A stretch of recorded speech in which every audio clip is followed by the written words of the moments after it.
Dans les prochaines minutes, cette histoire va montrer pourquoi un seul code d'urgence émis par un F-35 pourrait compter davantage que la propagande iranienne, l'effondrement des pourparlers de cessez-le-feu et toute la bataille autour du détroit d'Ormuz.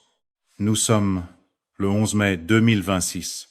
Un F-35A Lightning II de l'US Air Force, au-dessus du golfe d'Oman, dans le même espace aérien où cette guerre a essentiellement commencé et où elle prendra fin ou explosera de nouveau, a émis le code 7700. C'est le code universel d'urgence aéronautique. Un pilote l'entre dans le poste de pilotage lorsqu'il y a un problème quelconque et qu'un retour immédiat est nécessaire. Cela indique à tout le monde que l'avion doit pouvoir entrer dans l'espace aérien sans obstacle, parce que l'appareil a un problème et doit atterrir immédiatement. D'après les différentes images qui ont été vues, il semble que cet avion ait viré brusquement vers l'espace aérien des Émirats arabes unis et qu'il ait été brièvement visible sur Flight Radar 24. Puis, son transpondeur s'est complètement éteint, ce qui est très intéressant. En quelques minutes, les médias d'État iraniens se sont précipités dessus. Ils n'allaient évidemment pas rater une telle occasion. Leur publication sur X affirmait « Nous l'avons abattu ». Mais cette affirmation n'a aucun sens.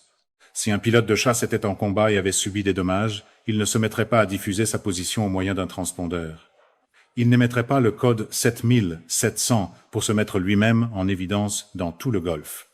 Bien sûr, la machine de propagande iranienne s'est mise en marche parce que c'est ce qu'elle fait. Elle arnaque le monde, elle nous arnaque. Et ce cas ne fait pas exception. Le consulat général en Inde a affirmé que Project Freedom s'effondrait et que l'Amérique cachait ses pertes. Mais la logique est absurde. Si l'Amérique essayait de cacher ses pertes, elle ne le ferait pas en émettant le code 7700. Ce n'est pas un lien sérieux. On dirait plutôt que le consulat général et le général Salami se sont assis ensemble pour décider de prétendre qu'ils avaient abattu un F-35 simplement parce qu'ils avaient besoin de dire quelque chose. C'est le genre de logique médiatique qui aurait parfaitement sa place dans un point de presse à la Trump, le dire très fort, pointer un graphique et espérer que personne ne demande ce que le graphique dit vraiment. Le contexte important, c'est l'horloge pétrolière de l'Iran. Un responsable du ministère iranien du pétrole a déclaré cette semaine au New York Times que l'Iran serait à environ 40 jours d'un épuisement complet, avec certaines fermetures de puits qui pourraient devenir permanentes après cette période. En même temps, ce matin, les pourparlers de cessez-le-feu semblaient s'être effondrés. Trump a qualifié la contre-proposition iranienne de totalement inacceptable après que l'Iran a exigé des réparations de guerre. Le fait que l'Iran exige des réparations après la destruction de ses différents moyens navals n'est pas une voie sérieuse. Mais encore une fois, l'Iran essaie d'arnaquer. Il veut aussi une souveraineté complète sur le détroit d'Ormuz. En pratique, cela signifie que l'Iran dit vouloir violer le droit international parce qu'un pays n'a droit qu'à 13 000 au large de ses côtes. Le détroit d'Ormuz fait 20 et 1 000 de large. L'Iran dit essentiellement qu'il veut agir comme la mafia du détroit d'Ormuz et forcer le monde entier à l'accepter. Puis il fait semblant d'être surpris quand personne n'accepte cet accord. L'Iran veut aussi un allègement des sanctions et le dégel de ses avoirs. Tout cela est probablement lié aux 440 kg d'uranium hautement enrichi que, selon ce qui est rapporté, l'Agence nucléaire des Nations Unies confirme que l'Iran possède probablement en ce moment. C'est une courte étape technique avant l'uranium de qualité militaire. Pourtant, l'Iran ne veut pas négocier sur les deux choses qui comptent vraiment, l'uranium et le détroit d'Ormuz. C'est une position de négociation très intéressante. Cela ressemble presque à un slogan de négociation pro-Trump transformé en stratégie. Exigez tout, n'expliquez rien et appelez l'effondrement une victoire avant le dîner. L'Iran avait besoin d'une victoire dans l'espace informationnel. Le 10 mai, il a prétendu en avoir obtenu une avec le F-35 qui émettait le code 7700. Mais du point de vue de l'aviation de combat, le 7700 a une signification très précise dans un poste de pilotage. Il signifie quelque chose de très différent de ce que la propagande iranienne a tenté d'en faire. Le tableau opérationnel est important ici. Project Freedom a fonctionné pendant un certain temps, puis une pause a été instaurée. Il y a un blocus naval complet des ports iraniens et l'Iran devient probablement nerveux. Le commandant du CENTCOM, l'amiral Brad Cooper, a confirmé le 4 mai que les forces américaines disposent, je cite, d'une énorme quantité de capacité et de puissance de feu concentrées dans le détroit et autour de celui-ci. 2 groupes aéronavals, l'USS Abraham Lincoln et l'USS George H. W. Bush, opèrent dans le golfe d'Oman. Cela représente environ 200 avions et 20 navires de guerre. Le blocus des ports iraniens est en vigueur depuis le 13 avril. Les taux frappent durement l'Iran, surtout en ce qui concerne ses puits de pétrole.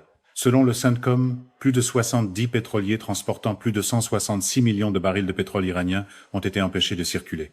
Il est difficile d'exagérer l'importance de cela pour le régime iranien. Quand les gens pensent au mollah, ils pensent à la classe politique. Pendant des décennies, ils ont payé des chefs mafieux de rang inférieur sous eux pour se maintenir au pouvoir. Maintenant, s'ils ne peuvent plus payer ces gens, ces mêmes intermédiaires de pouvoir vont devenir nerveux. S'ils sont habitués à voir 20 000, 50 000 ou n'importe quel autre montant dans leur compte bancaire, puis qu'ils voient soudainement zéro, la pression commence à monter à l'intérieur du système. Il y a aussi des rapports concernant l'Artesh, l'armée régulière iranienne issue de l'armée du Shah. Pendant le conflit initial, des éléments de l'Artesh auraient été envoyés sur certaines lignes de front avec seulement 10 balles et utilisés comme chair à canon par le CGRI. Le CGRI semble utiliser l'Artesh comme bouclier humain et chair à canon. Cela soulève une question à l'intérieur du système iranien.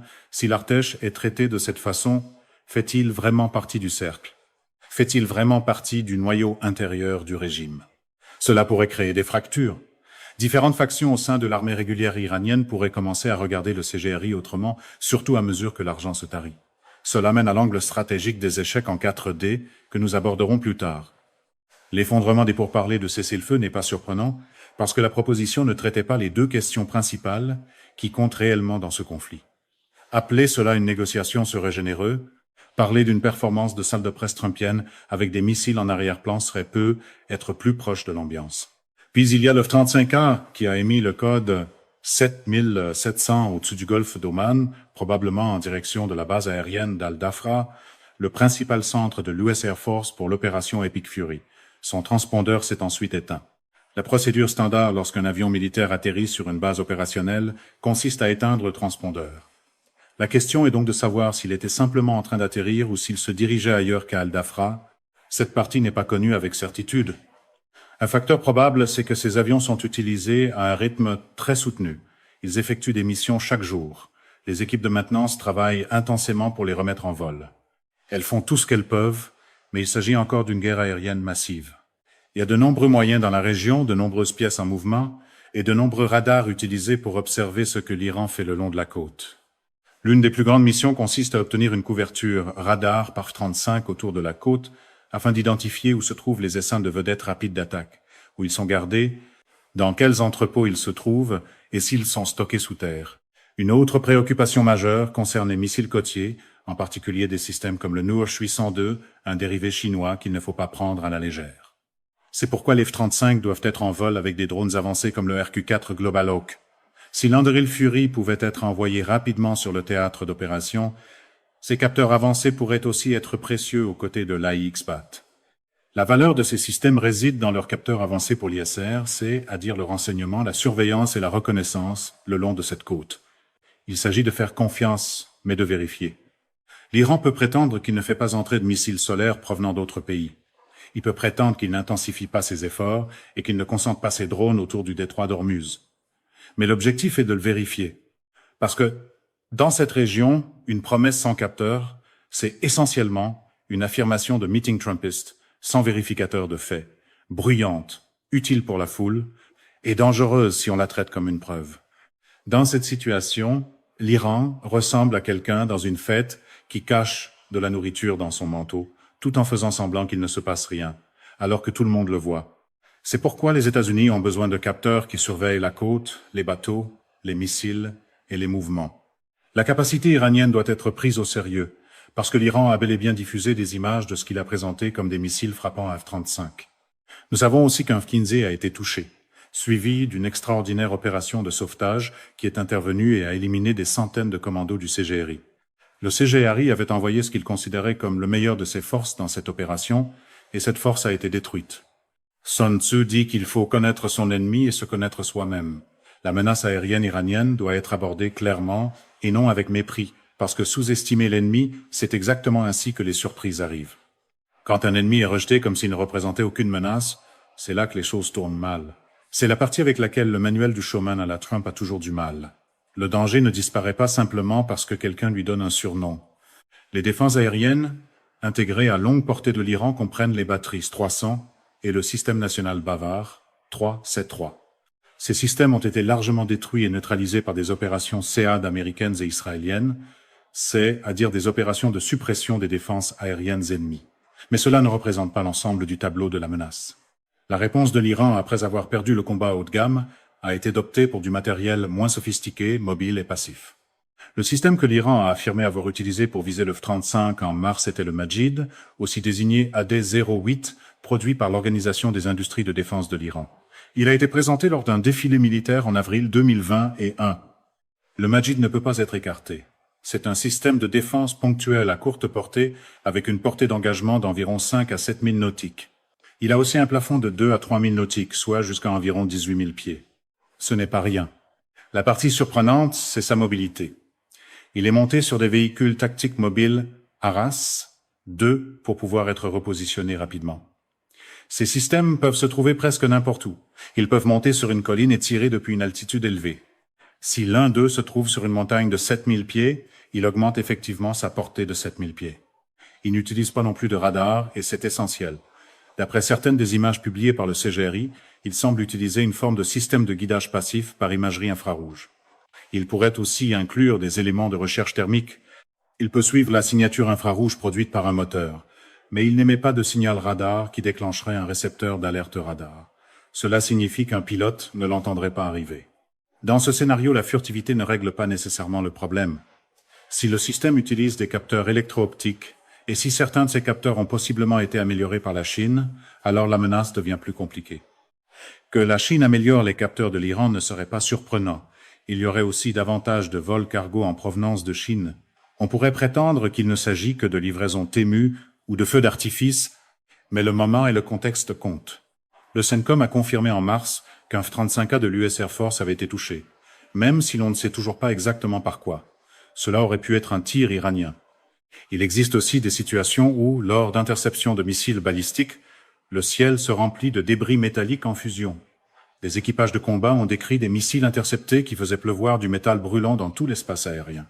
Au début du conflit, quand ce F-35 a été touché, la quantité de missiles interceptés donnait l'impression que le ciel était en train de s'effondrer. Cela soulève la question de savoir si le F-35 a été touché par des fragments d'un missile balistique intercepté.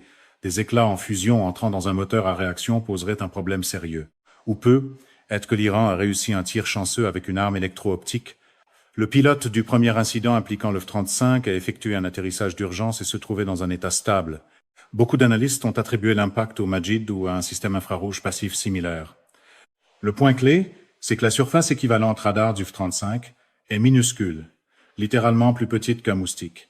La furtivité permet de vaincre le radar de manière extrêmement efficace. C'est ce pourquoi elle est conçue. Mais la furtivité ne permet pas nécessairement d'échapper aux missiles à guidage thermique à basse altitude. La vulnérabilité structurelle dans la doctrine iranienne dépasse le Majid. Tout le concept d'essaim iranien, y compris les drones, les vedettes rapides et les missiles côtiers, dépend du commandement et du contrôle. Certains missiles peuvent être détachés du commandement et du contrôle et tout de même obtenir un tir chanceux, mais ils sont beaucoup plus efficaces lorsqu'ils sont connectés au réseau de commandement et de contrôle de l'Iran. L'Iran ne peut pas non plus soutenir une longue guerre d'attrition dans le détroit, surtout lorsque ses puits de pétrole seront à sec. Cela a pris plus de temps que ce que quiconque aurait espéré, mais quand l'Iran possède près de 1000 vedettes rapides d'attaque, des milliers de drones et des missiles balistiques, le problème combiné est difficile. L'Iran essaie aussi d'utiliser des missiles à capteurs électro-optiques pour abattre les avions qui opèrent dans la zone. Mais la chaîne logistique iranienne semble se briser plus vite que son aile de propagande par intelligence artificielle ne peut produire la prochaine vidéo de style Lego. Pendant ce temps, la suite de guerre électronique ENASQ 239 du F-35 avec son énorme radar est là-haut en train d'observer, de détecter et de coller à l'Iran comme quelqu'un qui ne l'a jamais prise. Même la salle de spin la plus fidèle au camp pro-Trump aurait du mal à transformer cette image de surveillance en graphique de victoire propre, même si elle essaierait probablement quand même avec des caractères plus gros. Le seul porte-avions de la France, le FS Charles de Gaulle, a franchi le canal de Suez cette semaine et se dirige vers le sud de la mer Rouge et le golfe d'Aden. Le ministère français de la Défense a déclaré que le groupe aéronaval se positionne en vue d'une future opération de liberté de navigation dans le détroit d'Ormuz. Cela laisse penser que quelque chose d'autre pourrait être en préparation. Cela ne ressemble pas seulement à un déploiement consultatif. Il semble y avoir une action réelle derrière ce que la France pourrait faire. Il est bon de voir la France entrer dans la partie au lieu de simplement rester en coulisses à préparer le buffet, les crimpets et le vin pour l'US Navy une fois le travail terminé. La France met du métal lourd derrière tout cela. La coalition semble s'agrandir et non rétrécir, tandis que les options de l'Iran se réduisent. C'est une bonne chose. La Chine fait aussi ses devoirs en ce moment. Pendant qu'Ormuz domine les manchettes, la Chine intensifie son activité navale en mer de Chine méridionale et autour de Taïwan. Cette semaine, un navire espion de la marine de l'armée populaire de libération a été confirmé en opération à l'intérieur de la mer des Philippines occidentales pendant les exercices américano-philippins Balikatan 26. La Chine espionnait littéralement les exercices américains et philippins. La Chine se présente comme une amie, mais la réalité paraît différente. Elle affirme être là seulement au cas où quelque chose tournerait mal, avec des gilets de sauvetage et des bateaux de secours. Mais en même temps, d'énormes caméras et des télescopes observent l'équipement américain. Voilà le vrai tableau. L'US Army a déployé cette semaine un système laser de haute puissance monté sur véhicule, conçu spécifiquement pour les opérations anti-drones. L'énergie dirigée est une priorité de banc d'essai, depuis que la campagne de drones des Houthis a démontré qu'intercepter des drones d'attaque à sens unique, bon marché avec des missiles coûteux, crée un ratio de coût insoutenable. Un drone de 30 000 $ intercepté par un AMRAAM de 1 million de dollars, ou un drone de 30 000 $ intercepté par un AIM 9X d'un demi-million de dollars, ce n'est pas économiquement durable. Un laser qui se recharge à la vitesse de l'électricité et coûte moins d'$1 par tir change fondamentalement l'économie de la guerre des drones. L'armée mérite du crédit pour faire avancer cela. Ce système est nécessaire sur le théâtre d'opération au Moyen-Orient dès que possible. Il s'agit d'un déploiement initial, pas d'un déploiement complet, mais il figure sur la feuille de route et cela compte. C'est le genre de calcul qui n'a pas besoin d'un slogan de campagne. Il a seulement besoin que personne n'interrompe le brefage par un tour de victoire avant que le système soit déployé. Cela ramène l'analyse à la question stratégique des échecs en 4D. Que faisait réellement ce F-35 au-dessus du détroit d'Ormuz? Une possibilité majeure est qu'il recueillait des données de ciblage sur les emplacements des vedettes rapides d'attaque iraniennes. D'un point de vue stratégique, l'objectif serait de recueillir autant de positions que possible et de frapper ces moyens avant qu'ils quittent le port. Cela pourrait impliquer des B-52, des Bunn et des Fquinze larguant des GBU 7-2. Ces armes massives peuvent pénétrer profondément, même si l'Iran cache ses systèmes sous terre. Cela donne aux États-Unis la capacité de frapper l'Iran là où cela fait vraiment mal et de neutraliser aussi les nœuds de commandement et de contrôle qui dirigent les moyens dans le détroit d'Ormuz. Ce serait énorme.